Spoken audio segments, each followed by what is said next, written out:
been a hot minute and I actually need to put some content out. So here we go. I don't know what the last video was that I uploaded, but I got the wheels in, got the tires mounted, got the ceramic coat put on the wheels. I don't think I ever posted video of that because I don't think I like how everything turned out. But I've been waiting on parts. I ordered suspension. I got my spacers that I need for the front wheels. I got the steering rack slider thing, inner tie rods. So I'm just waiting on like 2 more things, and then hopefully in the next week or 2, I can get everything installed, as well as the brake pads that I have up there, the brake rotors and the stainless steel lines, and then everything should just, we're gonna do everything in one go. So it's gonna be a lot. So we're gonna go back to Jake's shop. He's gonna tackle the suspension. I'm gonna tackle the brakes and the rotors and putting the lines on. And we're gonna have another friend of ours whose also name is Jake. He's gonna come down and roll the fenders. I believe that we're gonna take the fender liners out of the front completely. So the fronts are gonna get a roll and pull possibly. I'll know when I do a test fit on these wheels.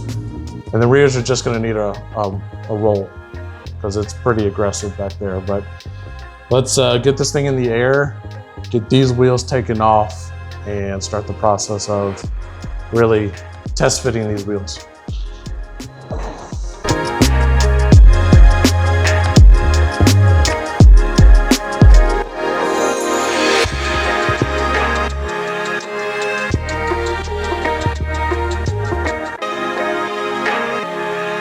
Here are the spacers. They are 15 mils.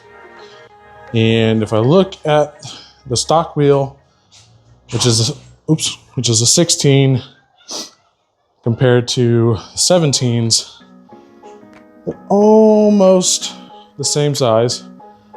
These are 205 55 16s. These are 255 40 17s.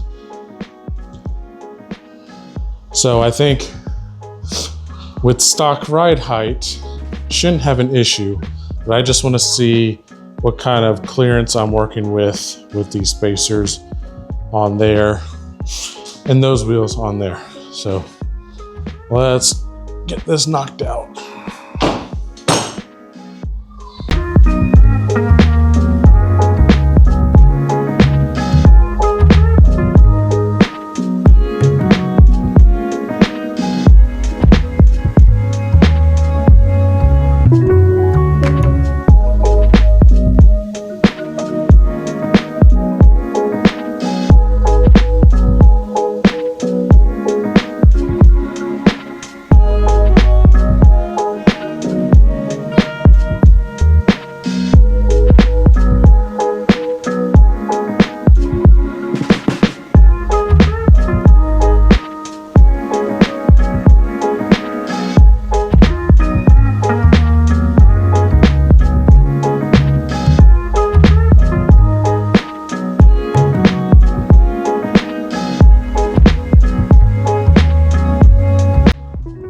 So we got it on there.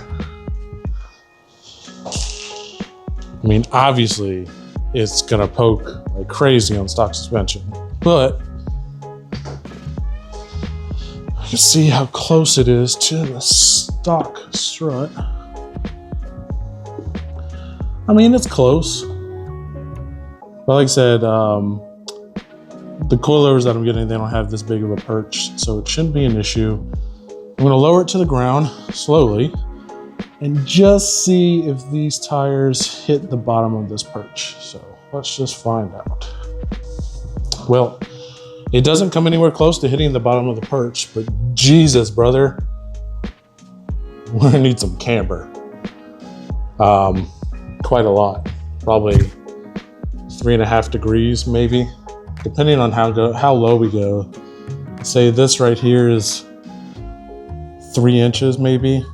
So if we lower it to 2 inches, give us enough travel for the tire to go up and down. It should be good enough. But I mean, this thing looks freaking aggressive. Damn, at that Mexi poke, man. So I mean, it's sick, man. I'm super excited. I don't think the 15s are too much with the offset that the wheel is right now. So these are 17.9 plus 40s. So with the 15 mil, it puts it at 25. A lot of people are running this exact setup and it looks good. So I'm excited to see how the rears fit. Damn. I know it looks stupid right now, but it's gonna look good when it's lowered in camber. So let's put the rears on.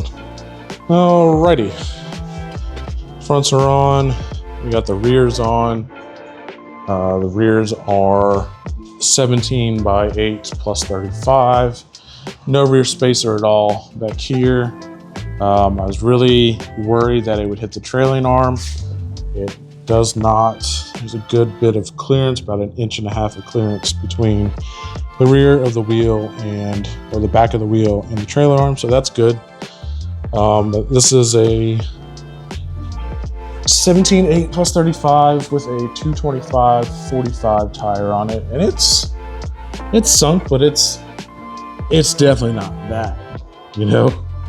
So I might be able to get away with running a little 5 mil spacer back here, or maybe a 10. I don't know. Yeah, I'm definitely gonna have to roll this rear fender a lot because I feel like if I had a spacer, it's just gonna rub on this once this gets lowered. But I could be wrong. I don't know if these suffer from like the Honda rake that older Hondas have, where it's like lower in the rear than it is up in the front. So we'll see.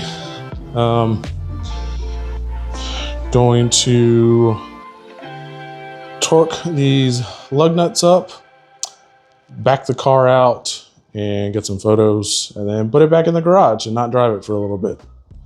All right, let's check it out in the daylight.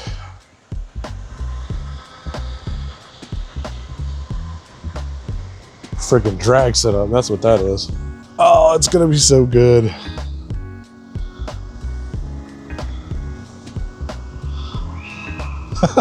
It looks so silly with the super wide spec.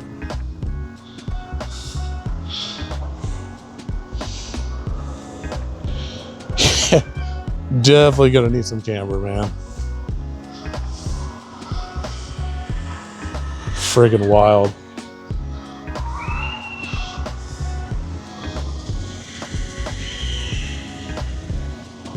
Yeah, I'd say about a 2-inch drop and maybe 3.5 degrees of negative camber, and this will be looking pretty good.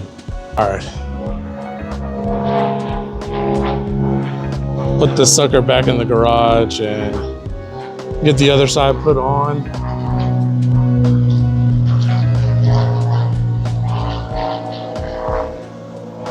And let's call it a night. Let's go play some Call of Duty. I will catch you guys on the next one, where hopefully we are at Jake's shop and we are installing everything onto the car. So until next time, peace.